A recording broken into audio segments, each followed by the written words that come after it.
Wasim Akhtar बहैसियत mayor हल्फिया इकरार करता हूँ कि मैं पाकिस्तान से वफादार रहूँगा। कराची वालों को नया मेयर मुबारक हो। वो मेयर के जो पुलिस की बख्तरबंद गाड़ी में हल्फ बर्दारी में तशरीफ लाए।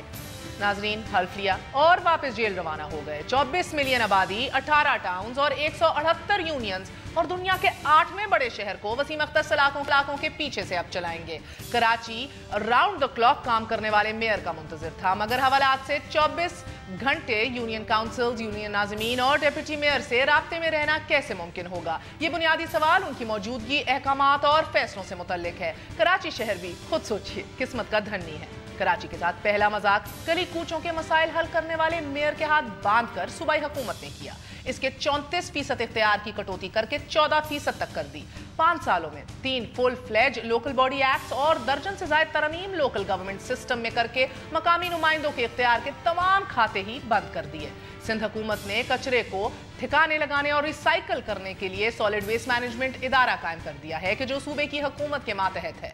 वाटर बोर्ड का बराह रास्त सूबाई वजीर मौजूद है कि जो काम पहले मेयर करता था वो बेशतर काम कमिश्नर के जिम्मे है और हेल्थ एंड एजुकेशन के फंक्शंस भी खुद सूबाई हुकूमत देखेगी। नाजरीन, शहर कराची के साथ दूसरा मजाक मेयर का इंतखाब करने वालों ने किया। वसीम अख्तर के पास ना इख्तियार है, ना फौज की पसंदीदगी का सर्टिफिकेट और ना ही दफ्तरी औकात में काम करने की आज़ादी। इसी हवाले से बात करेंगे MQM पाकिस्तान के फारूक सत्तार साहब से। फारूक सत्तार साहब, अस्सलाम वालेकुम, thank you very much for joining us. पहला सवाल, does it not shock you Farooq साहब द आयरनी ऑफ लाइफ? पहले आप कराची चलाते थे लंदन से वीडियो लिंक, उधर से अहकामात लेके, अब आप कराची चलाएंगे जेल से वीडियो लिंक के थ्रू, उधर से एक मेयर बैठ के चलाएगा। ये किस्मत है कराची की, it's irony of life, what would you call it? उसमें ऐसा है कि ये ज़ाहिर है कि एक आयरनी है, बिल्कुल आपने सही कहा। और इस एतबार से 2 सूरतें हैं। एक तो उनको अनलिमिटेड पैरोल दिया जाए, यानी उनकी मूवमेंट की भी पूरी आज़ादी हो। वसीम अख्तर साहब इन्हीं केसों में ज़मानत पर रहे हैं और मुल्क से बाहर जाने की भी इजाज़त दी है इन्हीं अदालतों ने जिन्होंने उनकी बेल को कैंसिल किया। तो मेरे ख्याल में पैरोल हो जाए और ऐसी अनलिमिटेड हो जाए, पाकिस्तान से बाहर जाने की पाबंदी हो, लेकिन और कराची से भी बाहर जाने की पाबंदी, और कराची में वो जाएं और उनके साथ एस्कॉर्ट भी हो, और वही जो एस्कॉर्ट है वो उनकी सिक्योरिटी को भी देख ले, और वही एस्कॉर्ट उन्हें जो है उस लिमिट से बाहर ना जाने। मेरे ख्याल में बहुत पैरोल का रास्ता आसान है। और 1.5 साल से एक पीपल्स पार्टी के रहनुमा जो कि लियारी से MNA बने हैं वो भी पैरोल पर बाहर हैं। तो मेरे ख्याल में वसीम अख्तर की पैरोल पर रिहाई को ऐसी मुश्किल काम नहीं। अच्छा, एक लिमिटेड पैरोल है कि उन्हें घर के अंदर रहने की पैरोल दे दी जाए और घर में वो लोगों को बुला सके, अपना दफ्तर वहाँ बना सके, और जो है वो दोनों की एक्सेस हो, ऑफिसर्स की, अमले की भी और आवाम की भी, और वसीम अख्तर की उन तक एक्सेस हो। मेरे ख्याल में ये सारी चीज़ें पॉसिबल है और हम इसके लिए अच्छा, ये बेहतरीन ऑप्शन सामने रखिए फारूक साहब, मगर एक ऐसा मेयर जिस पे संगीन इल्जामात हों, गो के कुछ पॉलिटिकली मोटिवेटेड अभी लग रहे हैं, टाइम ऑफ है, मगर संगीन दहशतगर्दी के और कत्ल गारत के इल्जामात उसके ऊपर हो, आपको नहीं लगता कि आज जब हल्फ बर्दारी वो ले रहे थे पाकिस्तान से वफादारी की, तो कहीं ना कहीं जाके उनकी इखलाकी हैसियत भी चैलेंज होगी? ये तो पाकिस्तान की तमाम हुकूमतों की पहले बेहिसी का जायज़ा लेना पड़ेगा, और तमाम हुकूमतों की जो लाताल्लुक़ी कहें या उनकी इतनी कन्वीनियंस या सहूलत या उनके जो वेस्टेड इंटरेस्ट कहें कि वसीम अख्तर साहब, ये जो 12 मई का वाक़या है ये 2007 का है गालिबन ना। अब अगर आप 2007 से अब तक की सूरत हाल को देखें, जिस तरह मैंने कहा, तो मुझे बताइए कि फिर तो हम पीपल्स पार्टी के साथ भी हुकूमत में रहे, वसीम अख्तर साहब भी जो है वो MNA रहे, और उसके बाद जो सूरत हाल है वो 2013 के बाद भी हम अपोजिशन में हैं, हमने इलेक्शन लड़ा है। तो ये अचानक उनकी गिरफ्तारी के बाद ये जो 12 मई का केस उनके ऊपर जो थोपा गया है, तो ये थोपा गया है 12 मई में। अब तक जो कमीशंस बने इंक्वायरी के, उनकी जो रिपोर्ट जो मौजूद है, जो आपके पास है, अगर आप कहीं से निकालें, एक कमीशन की रिपोर्ट मौजूद है, उसकी जो फाइंडिंग्स है उसके तहत अगर वसीम अख्तर साहब मतलूब है तो बेशक बहुत पहले अरेस्ट हो जाना चाहिए था। तो 12 मई को तो लोगों ने अपनी सियासी अज़ाइम की भेंट चढ़ाया, अपनी सियासी अज़ाइम के लिए इस्तेमाल किया है। उन्होंने आइन और कानून की बालादस्ती के लिए इस्तेमाल नहीं किया। मैं आपको ईमानदारी से बताऊँ, अगर कि उस सियासत की भेंट ना चढ़ाया गया होता, MQM को दीवार से लगाने के लिए और MQM کو جو ہے وہ زبردستی 12 مئی کا سارا ملبہ ایم کیو پر ڈالنے کی یہ کوشش نہ کی جاتی تو شاید یہ 12 مئی کا قضیہ حل ہو جاتا. تو پہلی بات تو یہ آفٹر تھاٹ ہے, ان کو گرفتار کیا گیا, ان کی ضمانت اس کیس میں جو ہے وہ کینسل کی گئی, جو کہ ڈاکٹر عاصم کے بیان کے مطابق وہ اور انیس قائم خانی اور قادر پٹیل یہ تینوں جو تھے دہشت گردوں کا علاج کراتے تھے.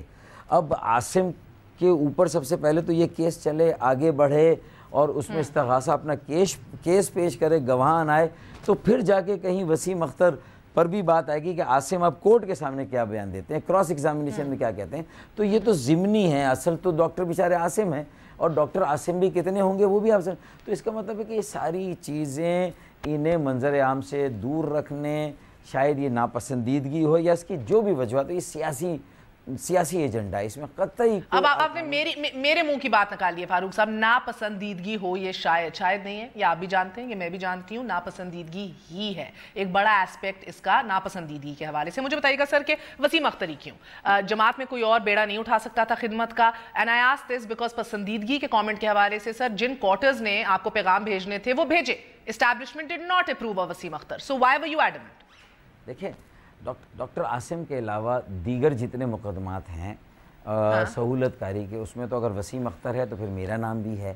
تو یہ بھی ایک مسئلہ ہے نا کہ پسندیدگی ناپسندیدگی کس کی ہے, کیوں ہے, ان چیزوں کو پولیٹیکلی کیوں ہم سالو نہیں کرتے. دیکھیں اگر یہ ہو ہی گیا ہے, اگر یہی بات مراد علی شاہ حکومت کے مین کسٹوڈین کے طور پر اور چیف ایگزیکٹو کے طور پہ اگر کسی کی بنا اگر وہ آ کے کہے, پولیٹیکل پارٹیاں آپس میں آئیں اور وہ آپس میں رابطہ کرے, بات چیت کرے اور وہ ان چیزوں کی اونرشپ لے لیں, اور یہ جو امن قائم ہوا اس کو دیر پا پائیدار بنانے کے لیے بھی اونرشپ لے لیں. پھر جو بلدیاتی ادارے ہیں ان کے تو ہزاروں کاؤنسلر کا نیٹ ورک تو خود علاقوں میں انتہا پسند. سر اونرشپ تو سب کو لینی ہوگی, مگر وہ ادارے جو نہیں اپروو کرتے وہ اونرشپ کیسے لیں سر؟ وہ تو سرے سے ہی شک اور نیت پہ شک کر رہے ہیں نا, تو انڈائریکٹلی صحیح ناپسندیدگی کا اظہار تو کیا نہیں. دیکھیں کوئی ایسا واضح بیان نہیں تھا, بالکل میں آپ کو بتا دوں. انڈائریکٹلی کہہ رہی ہوں, انڈائریکٹلی وہ پیغام آتا تھا, انڈائریکٹلی ساری باتیں آتی تھیں, ڈائریکٹلی نہیں ہے. ہاں ڈائریکٹلی یہ تھا کہ انہوں نے ایک بیان میں جو پچھلے سال ہماری کھالیں ہمارے رینجرز کے دوست لے گئے تھے ٹرک بھر کے, اس پر انہوں نے کہہ دیا تھا کوئی ایسی بات جس سے کہ وہ نہیں کہنی چاہیے تھی. تو انہوں نے کئی مرتبہ اسے ریٹریکٹ بھی کیا, کہا کہ مجھے یہ بیان نہیں دینا چاہیے تھا, یہ نامناسب ہے. نہیں.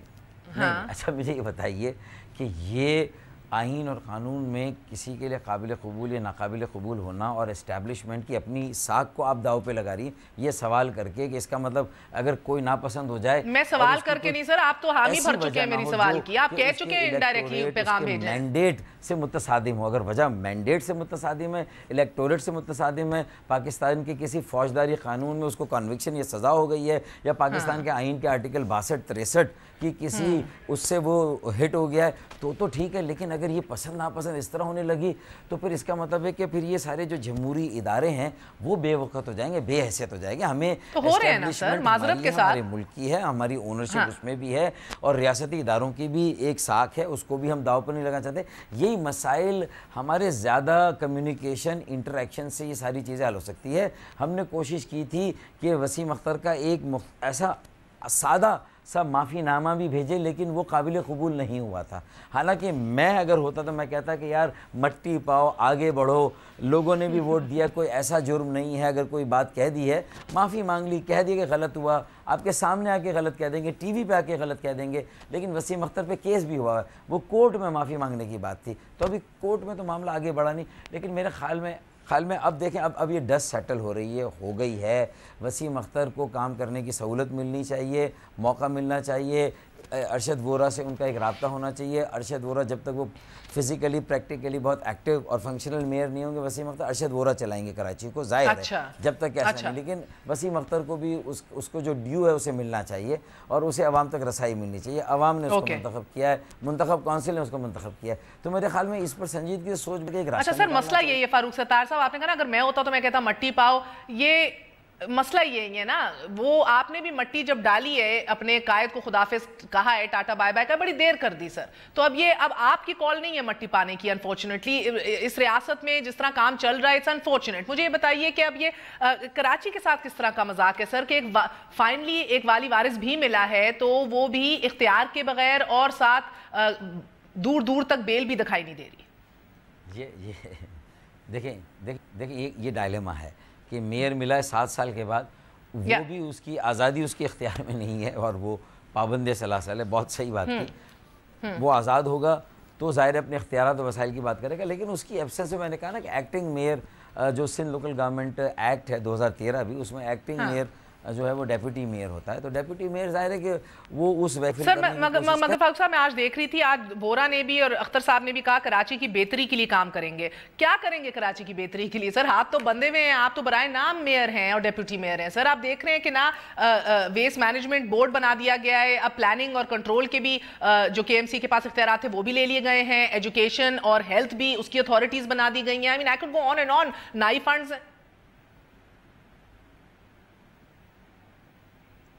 دیکھیں مہراب باسی میں آپ کو بتاؤں کہ ہاتھ پھیلانا ہے اگر لوگوں کی عزت نفس کو بچانے کے لیے, کراچی کو صاف ترین شہر بنانے کے لیے, تعلیم یافتہ صحت کے اعتبار سے ایک اچھا صحت مند شہر بنانے کے لیے, اور لوگوں کو بااختیار بنانے, اور یہاں کی جو کثیر جو لسانی اکائیاں ہیں ان کو ایک گلدستے میں سجانے کے لیے, اور ہمارا کراچی کا ایک جو پارٹیسپیٹری ماڈل آف ڈیولپمنٹ ہے وہ قائم کرنے کے لیے تو یہ ہاتھ پھیلائیں گے. دیکھیں سر سید احمد خان نے جب علی گڑھ یونیورسٹی بنائی, جس نے پاکستان بنایا, تو اس میں جب پروسٹیٹیوٹس نے بھی ڈونیشن دیا تو وہ ڈونیشن لے کے بیت الخلا یا جو بھی ہے وہ یعنی ہر ایک کو اس میں کنٹریبیوٹ کرنا پڑے گا, اور ہاتھ بھی پھیلانے پڑیں گے, اور لوگوں کو بھی جو ہے وہ دل کھول کے چندہ دینا پڑے گا, اور ہمیں کراچی کو آگے لے جانا پڑے گا. یہ پاکستان, اور دیکھیں کراچی, اچھا مہر ایک بات, کراچی کو صرف کراچی کے کانٹیکس میں نہیں دیکھنا, نہ مراد علی شاہ کو, نہ وزیر اعظم نواز شریف کو, انہیں اسے قومی کانٹیکس میں دیکھنا ہے, صوبائی کانٹیکس میں دیکھنا ہے. کراچی کی اتنی سی ترقی بھی پورے پاکستان پر اثر ڈالے گی, کراچی کی اتنی سی ترقی بھی پورے مضمون. بہت بہت شکریہ آپ سے لوٹی فاروق ستار صاحب, بہت بہت شکریہ ہمارا ساتھ دینے کا. فاروق ستار صاحب کہہ رہے تھے کہ پرول پہ وسیم اختر کو جیل سے نکالنا ہوگا, گو کہ بے شک اگر چاہیں تو کمرے تک, گھر تک محدود کر دیں, مگر پیرول پر ان کو نکالیں. ان کا کہنا تھا جب تک وہ جیل میں ہیں تب تک ڈیپٹی میئر بورا جو ہیں وہ ایکٹنگ میئر کے طور پہ تمام تر انتظامات جو ہیں وہ دیکھیں گے, کام کریں گے. ان کا یہ بھی ماننا تھا کہ آگے بڑھنے کے لیے سب کو کراچی کی اونرشپ لینی ہے. لیکن آپ کو بتاتی چلوں کہ پاسٹی آف فنڈز یعنی اسکیسٹی آف فنڈز ہوں, یا ہم دیکھیں کہ اتھارٹی کا مسئلہ ہو, یہ آنے والے دنوں میں ایک بحران پیدا کر سکتا ہے صوبائی گورنمنٹ اور لوکل باڈیز کے درمیان, کا یونین کاؤنسلز کے درمیان. ایک چھوٹا سا وقفے کے بعد پھر حاضر ہوتے ہیں. بات کریں گے امریکہ اور بھارت کے تاریخی دفاعی معاہدے کے حوالے سے. اسٹے ود اس نیوز آئے.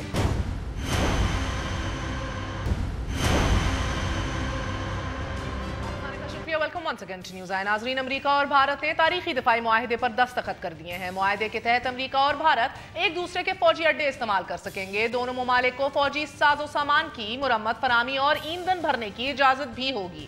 گزشتہ 9 برسوں میں امریکہ $14 ارب کے بھارتی کانٹریکٹس حاصل کر چکا ہے. بھارت کا اگلا ہدف ڈرون ٹیکنالوجی اور جیٹ انجن کی صلاحیت حاصل کرنا ہے, کہ جس کا مقصد بہت سے لوگوں کے قریب پاکستان کی دفاعی صلاحیتوں کو ضرب لگانا ہے. ان اہداف کے حصول کے بعد ناظرین, بھارت ابھرتی ہوئی دفاعی طاقت چین کے مقابل کھڑا ہو جائے گا. 3 ماہ قبل وائٹ ہاؤس میں مودی اوباما ملاقات میں 6 نیوکلیئر پاور ری ایکٹرز کے معاہدے پر دستخط ہوئے. بھارت میں ان 6 ری ایکٹرز کی تعمیر امریکی کمپنی کے ذمہ ہے, اور اسی ملاقات میں براک اوباما نے نریندر مودی کو نیوکلیئر سپلائی گروپ میں بھارتی شمولیت پر حمایت کا یقین بھی دلایا. گزشتہ برس ہی امریکہ بھارت کے درمیان 10 سالہ دفاعی تعاون کا معاہدہ بھی طے پا گیا. ناظرین, اس معاہدے کی روح سے میدان جنگ میں فوجیوں کو جدید ترین کیمیائی اور حیاتیاتی ہتھیاروں سے محفوظ رکھنے اور دور ابتدا چوکیوں کے لیے موبائل ہائیبرڈز پاور کا نظام بنانے کی منظوری بھی دی گئی ہے. امریکہ بھارت کے بڑھتے ہوئے تعلقات جس سے بھارت تیزی سے خطے کا چودھری بن رہا ہے. دونوں ممالک میں سول جوہری معاہدوں اور بڑے بڑے دفاعی معاہدوں سے کیا چین, پاکستان اور روس کی منصوبہ سازی پر منفی اثرات مرتب ہوں گے؟ ابھی بھی آپ کو بتاتی چلوں, بھارتی وزیر دفاع 3 روزہ دورے پر अमेरिका में हैं और अमेरिकी state secretary John Kerry Bharat में मौजूद हैं। एक सुषमा और केरी जॉइंट प्रेसर भी आया है जो कंप्लीटली पाकिस्तान सेंट्रिक है, डबल स्टैंडर्ड्स की बात कर रहा है। पाकिस्तान को दहशतगर्दी रोकनी होगी, पाकिस्तान को डू मोर ज्यादा करना होगा, ये सब तमाम बातें इस प्रेसर के अंदर आई हैं। बात करते हैं, हमारे साथ मोहित यूसुफ मौजूद हैं, he is an expert on international affairs. Mohit, thank you very much for joining us this evening. बताइएगा सर, सबसे पहले जो ये भारत और अमेरिका का दिफाई पैक्ट हुआ है, इसके हम पे क्या असरात मुरत्तब हो सकते हैं?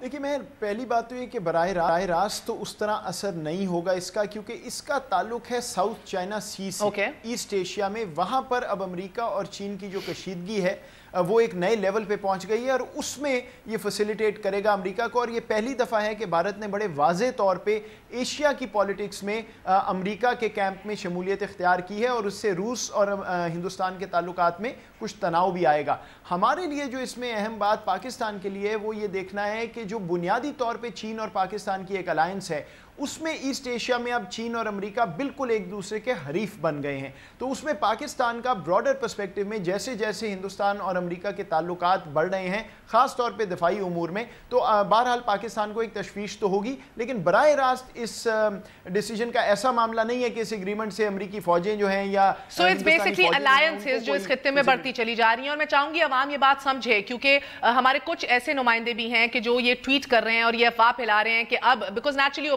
ओसामा बिन लादेन के 3 में 2 में के छापे के बाद तो हम डर गए हैं ना कि अब अमेरिका भारत की सरजमीन से इधर ऑपरेशंस कर सकता है। I mean they talking about this, so this is unfounded, right? This जी माजरत के साथ जिस तरफ आप इशारा कर रही हैं, मेरा ख्याल है और कुछ ना हो तो इस्तीफाएँ फैलाते रहते हैं लोग, लेकिन इस माहदे का उस चीज़ से कोई ताल्लुक नहीं है। ऐसा नहीं है कि यहाँ पे आके कोई और फौजें बैठने लगी हैं और पाकिस्तान पे छापे होंगे। इसका ताल्लुक अमेरिका का एक पॉलिसी है उनकी इस वक्त ईस्ट एशिया में, उससे है। To contain China. एक हद से ज्यादा तशवीश जो है वो अपना नुकसान है। Absolutely okay. और सर मुझे ये बताइएगा कि अभी जिस तरह मैंने बताया कुछ देर पहले सुषमा स्वराज और जॉन केरी की एक जॉइंट प्रेस रिलीज आई है जो I am shocked, it's completely Pakistan centric. Pakistan की डबल स्टैंडर्ड्स की बात हो रही है, पाकिस्तान के दहशतगर्द ग्रोहों की बात हो रही है, पाकिस्तान को डू मोर की अब आवाज भारत से आ रही है। Sir does that ring any alarm bells for you?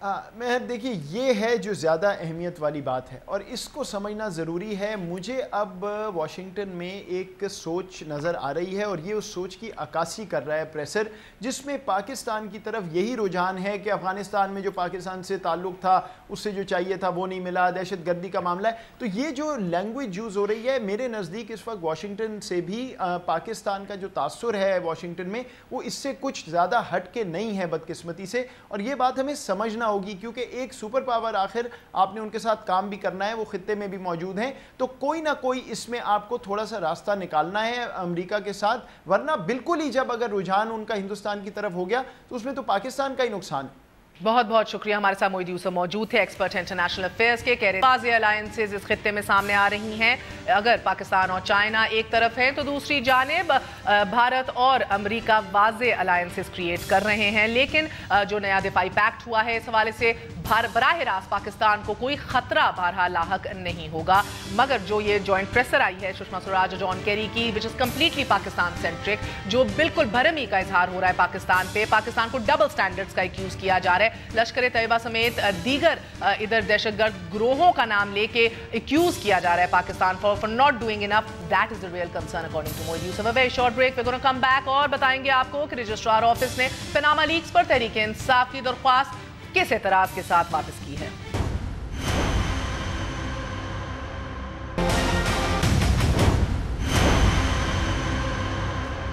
आज मिसिंग पर्सन्स का आलमी दिन है नाजरीन, और इस दिन पर उस माँ का दुख कौन जाने कि जिसकी गुज़िश्ता 10 बरसों से लखते जिगर की राह देखते आंखें पथरा चुकी हैं। उस बीवी के जख्मों पर कौन मरहम रखेगा कि जिसके सुहाग को ना जाने ज़मीन खा गई या फिर आसमान निगल गया। उस बहन उस बेटी के गमों का एहसास कौन करे कि जिनके सर का साया निज़ाम की बेहिसी चाट गई। सरकारी दादोशुमार 1351 अफराद की गुमशुदगी का पता देते हैं, मगर गैर सरकारी दादोशुमार 3500 से ज़ायद लोगों के लापता होने के हकायक पेश करते हैं इस मुल्क में। नाज़रीन, लापता अफराद से मुतल्लिक केस 2006 में चीफ जस्टिस इफ्तिखार मोहम्मद चौधरी के खुद नोटिस पर शुरू हुआ। जजेस की मौतली पर सदखाने में चला गया। जुलाई 2010 में अदालत उज़्मा ने 3 रुकनी अदालती कमीशन को जिम्मेदारी सौंपी। वफाकी हुकूमत ने जस्टिस रिटायर्ड जावेद इकबाल की सरबराही में इंक्वायरी कमीशन बनाया। इस कमीशन ने दिसंबर 2015 में 1350 लापता अफराद की रिपोर्ट पेश की, मगर नतीजा फिर भी सिफर, यानी कि नहीं निकल सका। मियां नवाज शरीफ ने 2012 में मिसिंग पर्सन्स के कैंप में खड़े होकर लवाहिकीन से एक वादा फरमाया था, हम आइन बदल देंगे, लापता अफराद को बाजियाब करा देंगे। Have a look. आइन में तब्दीली करनी पड़ती है, आइन में तब्दीली करें, इस मुल्क को एक मुहज़्ज़म मुल्क बनाएं, इस मुल्क को रहने के काबिल बनाएं, लोग इज्जत के साथ इस मुल्क में रह सकें। ये नहीं कि जिसकी मर्जी जो उठा ले, रात को उठा ले, सुबह उठा ले, दोपहर को उठा ले और फिर कई साल गायब हो, उनको पता ही ना उनके लवाहिकीन को कि कहाँ हमारे बाप बेटे हैं, कहाँ पर। कौन है ऐसी ताकतें जो ना उन रूल्स की परवाह करती हैं, ना कानून की परवाह करती हैं, ना आइन की परवाह करती हैं, ना अदालतों की परवाह करती हैं। हम इसके सामने शीशा पिलाई हुई दीवार की तरह से सामने खड़े होंगे। मियां साहब, आपका आइन बदला, ना ही लवाहिकीन का नसीब। गुज़िश्ता 7 माह में मजीद 510 अफराद लापता हो गए हैं इस मुल्क में। बस अगर कुछ तब्दील हुआ है तो वो ये है कि कल बेइख्तियार नवाज शरीफ शाराए दस्तूर पर दिल से दुखी था और आज बरसरे इक़्तिदार नवाज शरीफ की तरजीहात लापता अफराद नहीं, गुमशुदा अकाउंट्स हैं शायद। और इसी हवाले से आज की दूसरी बड़ी खबर की जानिब चलते हैं। नाजरीन, रजिस्ट्रार ऑफिस ने पनामा लीक्स पर तहरीक इंसाफ की दरख्वास्त इस एतराज़ के साथ वापस कर दी है कि दरख्वास्त गैर संजीदा और अदालत से मजाक के मुतरादिफ है और पिटिशनर ने मुतलका फोरम यानी कि हाई कोर्ट गए बगैर सुप्रीम कोर्ट से रुजू किया है। कल हमारे ही प्रोग्राम में इस पिटिशन के काउंसल मौजूद थे, जिन्हें बला का एतमाद था कि ये दरख्वास्त जिसे मुरतब करने में 1.5 माह लगाए उन्हें रद्द हो ही नहीं सकती। मुलाहिजा कीजिए। डेप्यूटी रजिस्ट्रार के ऑफिस में तो जमात इस्लामी की तो पिटिशन रद्द हो गई, आपकी पिटिशन रजिस्ट्रार के पास है। रजिस्ट्रार के पास है। रजिस्ट्रार ये पिटिशन चीफ जस्टिस साहब के पास पेश करेंगे और वो तय करेंगे कि किस दिन लगानी है। अगर करें तो ये पिटिशन मुझे 1.5 महीना लगा लिखने में, फिर हामिद खान साहब ने इसमें इनपुट दी और अगर इस बुढ़ापे में 46 साल के बाद अगर हम तीनों को ये नहीं पता कि कौन सी पिटिशन सुप्रीम कोर्ट में प्रिविलेज है, पता है कि ते फिरे मुंह साडा। नाजरीन, नईम बुखारी और हामिद खान का शुमार आला पाए के वकला में होता है इस मुल्क में। जमात इस्लामी की दरख्वास्त के बाद ये दूसरी दरख्वास्त भी गैर संजीदगी के खाते में जा चुकी है। एहतसाब की जो बॉल उछाल कर सबसे पहले अदालत उज़्मा पहुंची थी, इलेक्शन कमीशन, पार्लियामेंट और स्पेशल कमेटी से होती हुई सड़कों पर गोल गोल गोल गोल घूम रही है। अब जमात इस्लामी का अपना किबला और पीपल्स पार्टी का अंदाज वखरा है। एहतसाब का सफर गुड लक की एक ट्वीट तय कर लेगी या मुत्तहिदा अपोजिशन की वाहिद जमात PTI तनहा इस घन चक्कर में घूमेगी। इसी वाले से बात करेंगे। हमारे साथ मौजूद हैं इत्तेजाज एहसन साहब। आई अंडरस्टैंड कि इससे पहले भी आपने मशवरा दिया था तहरीक इंसाफ को कि सुप्रीम कोर्ट ना जाया जाए। Is this what you were fearing? नहीं, ये तो सुप्रीम कोर्ट की राय नहीं आई, ये तो राय है रजिस्ट्रार की, जिसका फंक्शन जुडिशियल नहीं है। और मेंटेनेबिलिटी पे कि क्या ये मेंटेनेबल है कि नहीं, ये रजिस्ट्रार का इख्तियार ही नहीं कि वो इस तरह की बात करे और लिखे। ये तो जो अदलिया जज कह सकता है कि मेंटेनेबल नहीं है, कि ये बनती नहीं है दरखास्त, आपकी आइन और कानून के ज़ाब्तों के तहत आती नहीं। रजिस्ट्रार को ये हरगिज इख्तियार नहीं है। मैं फिर ये कह रहा हूँ, मैं बरमला कह रहा हूँ, आपके ऑन रिकॉर्ड कह रहा हूँ।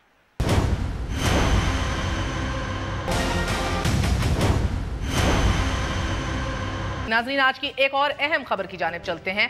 पहले आपको बताते चलें कि कल वज़ीर आज़म पाकिस्तान पाक चीन इक़्तिसादी राहदारी कॉन्फ्रेंस से खिताब कर रहे थे कि मुआशी तरक्की का एक नया बाब, एक नया दौर हमारी दहलीज पर दस्तक दे रहा है। मुल्क तरक्की की राह पर गामजन है। वज़ीर आज़म साहब, आपका फरमान सर आंखों पर, मगर जान की अमान पाऊं तो अर्ज है कि सब अच्छा की रिपोर्ट इतनी भी दुरुस्त नहीं। इसमें कोई शक नहीं कि CPEC का मंसूबा पाकिस्तान को यह मौका फराम करेगा कि वो अपना अशराफिया के मुफाद के गिर्द घूमने वाला मुआशी ढांचा तोड़ कर एक मुआशी ताकत बन जाए। मगर उन अहदाफ का क्या कि जो मुस्लिम लीग नून के मंशूर का हिस्सा और बुलंद बाग दावों का उन्वान थे। 2012 में तेल की $109 फी बैरल प्राइस थी नाजरीन, और सर्कुलर डेट 480 अरब रुपए था। आपकी हुकूमत यानी कि नवाज शरीफ साहब की हुकूमत में आज circular debt at an all time high 684 अरब रुपए हो गया है, जबकि आलमी मंडी में तेल की कीमत फकत सिर्फ $45 है। तो सवाल ये कि तरक्की नहीं, ये मिसमैनेजमेंट हुई है। इसी तरह नाजरीन मुलाहिजा कीजिए कि तरसीलात ज़र के जो 2015 में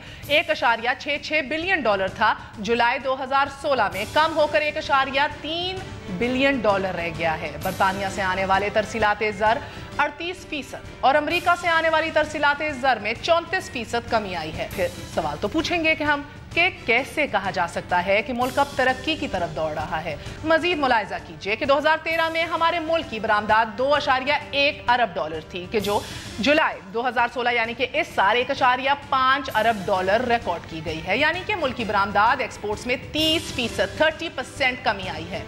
वजीर खजाना इसाक डार साहब कल भी कह रहे थे कि इन 2.5 सालों में मुल्क की मुईशत और सरमायाकारी में काफी हद तक बेहतरी आई है। 2014 में गैर मुल्की सरमायाकारी नाजरीन $4.4 अरब थी, कि जो आज इस साल 2016 में सिर्फ $952 मिलियन रह गई है, यानी कि 2014 से अब तक गैर मुल्की सरमायाकारी 77% रह गई है, कम हुई है। इसी तरह नाजरीन बात हुकूमती कर्ज और वाजिबात की है। जून 2015 में 19.8 ट्रिलियन रुपए कर्ज था इस मुल्क के ऊपर, कि जो आज 2016 में 22.4 ट्रिलियन तक जा पहुंचा है। इसी तरह एक साल में हुकूमती कर्ज में $26 बिलियन का इजाफा हुआ है। तो वजीर खजाना साहब, ये कैसी मुल्क की तरक्की है कि जिसकी ना बरामदात में इजाफा है, ना गैर मुल्की सरमायाकारी में, और ना ही मुल्क के नातवा कंधों से कर्ज का बोझ कम हो सका है, बल्कि मल्टीप्लाई हो चुका है। नाज़रीन, आज ही वजीर आजम की ज़ेर सदारत काबीना कमेटी बराए तवानाई का इजलास हुआ है। इजलास में सेक्रेटरी पानी और बिजली ने वजीर आजम को तवानाई मंसूबों पर ब्रीफिंग दी। वजीर आजम को बताया गया कि तवानाई मंसूबे 2018 से पहले मुकम्मल हो जाएंगे और 11,000 मेगावाट बिजली नेशनल ग्रिड में शामिल हो जाएगी। वजीर आजम ने इजलास से मुखातिब होकर फरमाया कि तारीख में पहली बार किसी हुकूमत ने तवानाई शोबे में इतनी बड़ी सरमायाकारी की है। हुकूमत अवाम को जल्द लोड शेडिंग की निजात दिला देगी। तवानाई के शोबे में हुकूमत की तारीखी सरमायाकारी के साथ साथ हुकूमत का एक और तारीखी कारनामा आज मुलाहिजा कीजिए। ये आपको बड़ी खबर दे रहे हैं नाजरीन। आज की तहलका खेज खबर यह है कि हुकूमत पाकिस्तान ने तारीख में पहली बार अवाम को 228 अरब रुपए, आई स्ट्रेस अगेन, इस रिलीफ पे स्टे ऑर्डर ले लिया है, यानी कि नेपराने बिजली की कीमतों में 1 से 3 रुपए की कमी की मंजूरी दी। मगर वजारत पानी और बिजली और खजाना ने अवाम को मिलने वाली इस रिलीफ को यकसर मुस्तरद कर दिया है। अवाम को मिलने वाले रिलीफ के खिलाफ हुकूमत का स्टे ऑर्डर अवाम की कौन सी खिदमत है? हम अपने स्पेशल कॉरेस्पॉन्डेंट सुहेल इकबाल भट्टी से पूछेंगे। भट्टी साहब अस्सलाम वालेकुम, मुझे बताइएगा $228 बिलियन ये रिलीफ मिल जाती तो ये आम आदमी, आम घराने जो बिजली के बिलों के अंदर पिस रहे हैं, मर रहे हैं, उनसे अदा नहीं हो रहे, 2 वक्त की रोटी नहीं हो रही, उनको कितना रिलीफ मिलता? मैं ओपनिंग यहाँ से करूंगा। अगर ये मिल जाते तो टैक्स ला का वो शख्स जिसका जब जायद बिल आया तो उसने खुदकशी की, जहां पर वजीर मुमलिकत पानी बिजली आबिद शेर अली उसके घर गए, वापडा के लोगों को सस्पेंड किया, उसका बिल इतना ज्यादा था, एटलीस्ट वो शख्स सुसाइड ना करता, आज वो जिंदा होता है। पहली इंपॉर्टेंट बात तो ये है। उसके बाद जो आपने बताया कि जो हमने स्टोरी की डॉन न्यूज पे 228 अरब रुपए का रिलीफ अवाम को मुंतकिल होने से रोका गया है और उसके लिए अदालत का सहारा लिया गया, स्टे ऑर्डर हासिल किया गया है। ये कभी हुआ है वैसे? अच्छा, मैं आपको प्रेसिडेंट है गुज़श्ता 10 साल का मेरा जो कैरियर है उसमें कोई ऐसे एग्जांपल नहीं। उसके बाद फिर भी मैंने जो इतने इस सेक्टर के रेलेवेंट एक्सपर्ट्स हैं उनसे पूछा है कि कभी वफाकी हुकूमत अवाम को मिलने वाली रिलीफ, वो रिलीफ जिसकी वजह से लोगों की चीखें निकल रही हैं, उनको वो फैसिलिटीज नहीं मिलती, उनको वो लोड शेडिंग से निजात नहीं मिल रही, अगर उसको वो किसी वजह से अगर वो 228 अरब का रिलीफ मिले तो वफाकी हुकूमत को, वजारत खजाना को, वजारत पानी और बिजली को तो ये बड़ी खुशी के साथ ये रिलीफ उनको मुंतकिल करना चाहिए था और इसका सेहर अपने सर बांधते। सिर्फ आप इश्तिहारात के जरिए, एक बयानात के जरिए तो रिलीफ नहीं मिल सकता ना। रिलीफ वो है जो लोगों को महसूस हो। यानी कि जो आम आदमी आज देख रहा है اگر بجلی ہوگی تو دیکھ رہا ہے, اور جو بل اس کے اب آئیں گے جو ہر مہینے اوسطن ایک مڈل کلاس فیملی کے بل کتنے آتے ہیں؟ مڈل کلاس ایک آدمی, ایک گھرانہ جو ہے اس 300 سے 350 یونٹ بجلی استعمال کرتا ہے, اس کا جو بل ہے وہ 4,500 سے 5,000 آتا ہے مہینے کا, اور اس کو 8 سے 10 گھنٹے لوڈ شیڈنگ بھی برداشت کرنی پڑتی ہے. اور اگر یہ ریلیف مل جاتی تو یہ کتنا کم ہو سکتا؟ یہ ان کا بل 40% کم ہو سکتا تھا. 40% یہ بل کم ہونا جا رہا تھا. یہ ہے کیا؟ یہ بڑا انٹرسٹنگ ہے, یہ آپ کو عوام کو جب بتانا بہت ضروری ہے. یہ کوئی حکومت کا احسان نہیں تھا. عالمی مارکیٹ میں فرنس آئل کی قیمت کم ہو گئی, پیداواری فرنس بجلی بنتی ہے 103 ارب روپے کا ریلیف یہ ملنا تھا. اس کے بعد جو بجلی چوری کرتے ہیں مختلف لوگ, سرکاری ادارے بل پے نہیں کرتے, مختلف ادارے جو بڑے بڑے انڈسٹریلسٹ ہیں وہ بل پے نہیں کرتے. احکامات بھی دیے تھے ایگزیکٹلی, واجبات ادا کیے جائیں. سپریم کورٹ کا یہ آرڈر تھا, نیپرا کو یہ آرڈر تھے, اس نے اپنے انکارپوریٹ کیا اپنے ڈیسیژن میں کہ بجلی چوری کا بوجھ, لاسز کا, اور جو لوگ بل ادا نہیں کرتے ان کا بوجھ بل ادا کرنے والے جو ہم لوگ بل ادا کرتے ہیں ہر منتھ ان پہ نہیں ڈالا جا سکتا. اچھا, کانسٹیٹیوشن کی بھی یہ وائلیشن ہے کہ جس کا کوئی فالٹ نہیں ہے کہ جس شخص کا, اس کے اوپر اس کا خمیازہ بھگتا جائے. فیڈرل گورنمنٹ نے کنٹیسٹ کیا نیپرا کے اندر, وہاں پہ 2-3 ماہ اس کو لٹکائے رکھا کہ یہ ریلیف عوام کو کسی صورت پاس نہ ہونے دیں. 228 ارب روپے روک کے رکھیں, ہماری کمپنیز کو دے دیں, ان کو نہ دیں. انہوں نے کنٹیسٹ کیا, لوگوں نے اس کے اوپر وائس ریز کیا, اور اس کے بعد نیپرا جس کو پارلیمنٹ کے قانون کے تحت بنایا گیا ہے, اس کا جو مین آبجیکٹیو ہے 2 سینٹنس کا, اس کا یہ ہے کہ اس نے عوام کے حقوق کا تحفظ کرنا ہے. جب اس نے تحفظ کیا, ملک کی تاریخ میں پہلی مرتبہ عوام کو سب سے زیادہ ریلیف دینے کی دعوے دار حکومت نے ہائی کورٹ میں جا کر ریگولیٹر کو نوٹس جاری کروائے بغیر ایک پیشی کے اوپر سٹے آرڈر حاصل کر لیے کہ 228 ارب روپے کا ریلیف کسی صورت عوام کو نہیں ملنا چاہیے. This is just shocking sir. یعنی کہ 40% یہ بلز کم ہو جاتے ہیں. پہلی دفعہ ملک کی تاریخ میں ایک حکم امتناعی لے لیا گیا ہے کہ عوام کو کوئی ریلیف نہ ملے. اور بائی دی وے کہا کیا گیا ہے, جسٹیفیکیشن کیا دی ہے کہ کیا ہم اسے افورڈ نہیں کر سکتے, کیوں ہم یہ کرنا چاہتے ہیں؟ یہ بڑا انٹرسٹنگ ہے. جج صاحب اس عدالت کے اندر تو انہوں نے پوری ڈیٹیل نہیں بتائی, کہا کہ ہماری کمپنیوں کی فائنینشلی پوزیشن بڑی ویک ہو جائے گی, آپ جلدی سے اس کا سٹے دے دیں. سٹے دیا 27 اگست کی تاریخ تھی ہیئرنگ کی, وہاں پہ ریگولیٹر پیش ہوئے, کچھ کنزیومر بھی گئے تاکہ سٹے کو ویکیٹ کروایا جائے تاکہ ہمیں یہ بینیفٹ مل سکے. وہاں پر حکومت کی, وفاقی حکومت کے جو وکلا تھے وہ پیش ہی نہیں ہوئے, ریکارڈ بھی پیش نہیں کیا, اور دوبارہ تاریخ حاصل کر لی گئی ستمبر کی تاریخ مہینے کی. مطلب یہ وہ ڈیلیئنگ ٹیکٹکس ہیں.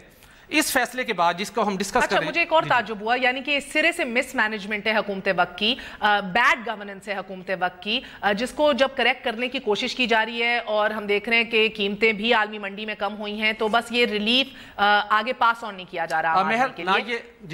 نہ یہ مس مینجمنٹ ہے, نہ یہ بیڈ گورننس ہے, یہ ہے اینٹی پبلک گورننس. مگر دیکھیں نا, خود تو کوئی اینٹی گورنمنٹ نہیں بننا چاہتا. گورنمنٹ اس لیے کیا ہے کہ یہ ٹیکنیکل سبجیکٹ ہے, عوام کو پتہ نہیں, سمجھ نہیں آتی. یعنی کہ ان کے بل میں جو 6,000 کا بل آتا ہے اس میں سے 40% جو ہے, نہیں اس کے اندر کتنے ٹیکسز ہوتے ہیں بائی دی وے؟ اچھا, پہلے جو ٹیکسز میں آپ کو بتاؤں, ٹیکسز بھی تقریباً 25 سے 30% ٹیکسز ہیں, اور وہ ٹیکسز ہیں جو ملک کی تاریخ میں کسی حکومت نے, نیلم جیلم اچھا وہ تو چلے تھے, اس کے علاوہ بھی آپ نے بڑے خوبصورت طریقے کے ساتھ فائنینشیل کاسٹ جس کو بولتے ہیں, جو بینکوں سے قرضے آپ نے لیے, میں تو ہر سال ٹائملی بل, ہر مہینے ٹائملی بل پے کرتا ہوں, بینکوں سے قرض لیے, اس کا فائنینشیل کاسٹ کے شامل ہے. اس کے بعد ایک ہے ٹیرف ریشنلائزیشن سرچارج, وہ آپ نے لگایا ہوا ہے. جی ایس ٹی آپ کا ہے, نیلم جیلم سرچارج آپ کا ہے.